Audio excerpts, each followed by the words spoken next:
എറണാകുളം പനമ്പള്ളി നഗറിലെ നവജാത ശിശുവിന്റെ കൊലപാതകത്തിൽ അമ്മ റിമാൻഡിൽ. ഈ മാസം 18 വരെയാണ് റിമാൻഡ് ചെയ്തത്. ആശുപത്രിയിൽ ചികിത്സയിൽ തുടരുന്ന യുവതിയുടെ ആരോഗ്യനില സംബന്ധിച്ച് ഡോക്ടറുടെ റിപ്പോർട്ട് കിട്ടിയ ശേഷം പോലീസ് കസ്റ്റഡി അപേക്ഷ സമർപ്പിക്കും. അറസ്റ്റ് രേഖപ്പെടുത്തിയ ശേഷവും യുവതി ആശുപത്രിയിൽ ചികിത്സയിലായിരുന്നു. യുവതിയുടെ ആരോഗ്യനില കണക്കിലെടുത്താണ് മജിസ്ട്രേറ്റ് ആശുപത്രിയിലേക്ക് എത്തിയത്.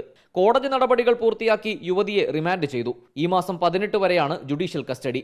യുവതി ബലാത്സംഗത്തിന് ഇരയായിട്ടുണ്ടെന്ന സൂചന ആദ്യഘട്ടത്തിൽ പോലീസ് നൽകിയിരുന്നു. എന്നാൽ യുവതിയുടെയും ആൺ സുഹൃത്തിന്റെയും മൊഴിയെടുത്തതിൽ നിന്ന് ഇരുവരും തമ്മിൽ പ്രണയത്തിലായിരുന്നുവെന്ന് പോലീസ് കണ്ടെത്തി. ആൺ സുഹൃത്തിന് കേസിൽ പങ്കില്ലെന്നും പോലീസ് വ്യക്തമാക്കുന്നു. ഗർഭിണിയാണെന്ന് തിരിച്ചറിയാൻ വൈകിയെന്നും ഗർഭം അലസിപ്പിക്കാൻ ശ്രമിച്ചെങ്കിലും സമയം കഴിഞ്ഞിരുന്നെന്നും യുവതി പോലീസിന് മൊഴി നൽകി. ഗർഭിണിയാണെന്ന് ആൺസുഹൃത്തിന് അറിയാമായിരുന്നു. എന്നാൽ ആൺസുഹൃത്തിൽ നിന്ന് പിന്തുണ ലഭിക്കാത്തത് കടുത്ത മാനസിക സമ്മർദ്ദമുണ്ടാക്കി. മാതാപിതാക്കളോട് കാര്യം പറയാൻ ധൈര്യമില്ലായിരുന്നുവെന്നും യുവതി മൊഴിയിൽ പറയുന്നു. ആരോഗ്യനില തൃപ്തികരമാകുന്നതുവരെ യുവതി ആശുപത്രിയിൽ തുടരും. ഡോക്ടറുടെ റിപ്പോർട്ട് കിട്ടിയ ശേഷം പോലീസ് കസ്റ്റഡി അപേക്ഷ നൽകും. റിപ്പോർട്ടർ, കൊച്ചി.